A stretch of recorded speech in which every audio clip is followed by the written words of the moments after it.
Huddle up, dads. We've all been there. The house is a mess. You seemingly have a million things to do. And of course, you want to have a little bit of alone time to watch a game or do something by yourself after the kids go to bed. But the house is a disaster. It's a train wreck, and you just can't let it sit like this. And of course, you'd like a little help to get the house cleaned up, especially from your kids, since, let's be honest, most of the mess is the kids' toys, a shoe falling across the room, clothes taken on the floor for a bath or a shower or whatever. I mean, it's just an utter disaster, and they should help. But they're in a mood. You know, when you ask them to help, they groan and they moan and they complain and they drag their feet. And at the rate that they're going, it's going to take it well over an hour to clean it. Plus, your stress is high because they're complaining the whole time. Or, you know, maybe they start to do it and then they get distracted. Or even worse, they just completely ignore you, boiling up your blood pressure and making you even more frustrated. It really is an irritating thing. And so you're at your wit's end. And so in the end, you just end up putting your kids to bed, and then you end up doing all the cleaning yourself, taking away from all your time, adding to your stress, and not giving you that time to catch up and relax and do something that you want for yourself. But what if I told you I have something that can help you out in that situation? It's something that will allow you to get your kids not only to listen and follow your directions, but actually enjoy themselves while they're doing it. And this thing I'm talking about is the power of gamification. As a teacher and a coach and a father of 3, an 11, 9, and 5-year-old, I can tell you that this is a superpower that kids and children and even teenagers don't even necessarily understand when you're doing it. When you turn something into a game, it instantly becomes more fun. It can become a challenge, and people like to complete challenges. So let's talk about how this works in real life. So our summer has just started. Our routines are all out of whack. And honestly, our kids are home, 8 hours more a day. And so now they're taking out toys and they're leaving them out, and we have more meals at home. And so the kitchen's become a disaster. And so I'm just looking around thinking, we got to get something done here. We got to get this cleaned up. It's a pigsty, and I don't want to do it myself. I have 3 kids here that can all clean up, and they should clean up after themselves. And so, in the past, I would just announce, hey, it's time to start cleaning up. And then you hear like the groans and the moaning, probably ignore me for 15 minutes, even before that. And then my oldest would reluctantly start to clean. And then my 9-year-old would start picking things up. And after a couple of minutes, she'd start complaining about, oh, I don't know where this goes, or I don't know where that goes. And my youngest, she's going to pick up a few things, and then she's going to say, I'm bored and I don't want to clean. And then she's going to stop and start playing with something else and getting something else out, which then is going to frustrate the sisters. And then you have a huge sibling fight, and it's just utter chaos.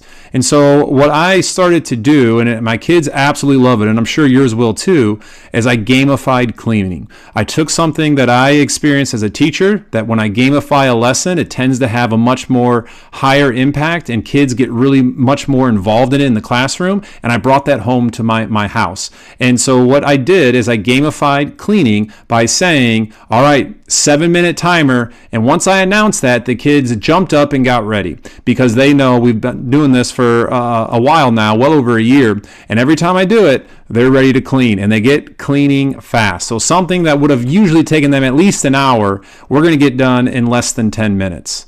So once I announced that 7-minute timer here the other day, my 5-year-old jumps up and says, yay! And then, of course, the other girls jump up. Even though they're older, significantly older, they still like to do this too. And so they all get in their ready positions, as you can see, and it's time to clean. So here's how the game works. The premise is very simple. I set a timer on Alexa for 7 minutes, and I give them a target to complete, pick up this room or pick up these items. And if they get it completed by the timer, they get a small treat. And if they don't, well, then you cleaned up a mess that you're going to have to do eventually, and we just move on.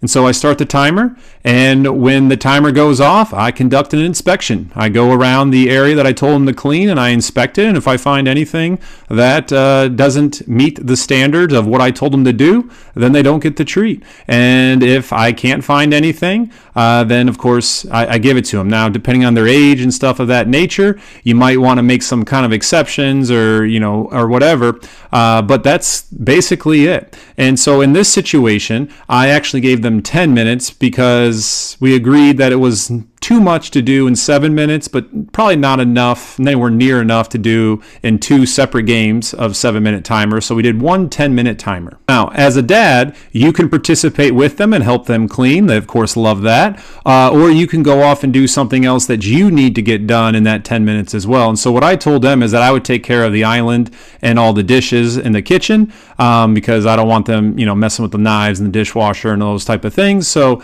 that's what I did.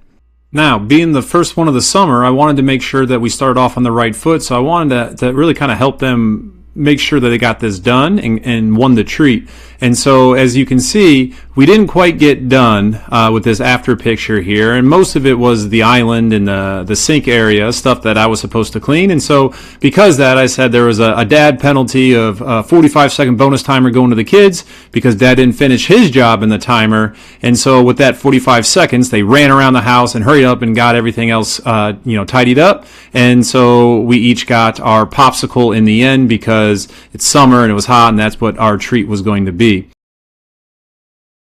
Now, when you're first introducing this, it's very important that you actually let your children win the first couple of times. They need to have that immediate satisfaction and that immediate reward of this being something that is fun and exciting, that it's something good's going to come out of it for them, especially if your children are younger. The younger they are, the more they need to be able to win, and more frequently they need to win. Otherwise, they won't enjoy necessarily doing this over and over and over again like my kids do. And I also think it's really important that you also use this time to actually clean with the kids from time to time. I didn't this past time, but I do a lot of times, because that's part of being present with them. They start to see you as part of the team. You win together and you lose together. You get excited together. You get disappointed together, and that can make it really fun. And I'm also a big believer, though, that you need to make sure that they do have a bit of failure from time to time. This is a great learning tool as well, because, of course, we want to be able to be excited and win, but we also need to learn how to handle disappointment and failure, because that will happen to them throughout their lives, and they need to be able to overcome that and move on from that. And so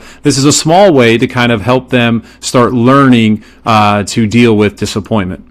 And so if you want to hear more ideas about how to gamify some of the mundane tasks around the house and how to get your kids to actually listen to your directions that you're giving them, then like the video and hit subscribe. We're building a community of dads that actually want to be there for their kids with the dad hacks that you need for the memories they'll keep. Thanks for watching, and I'll see you in the next one.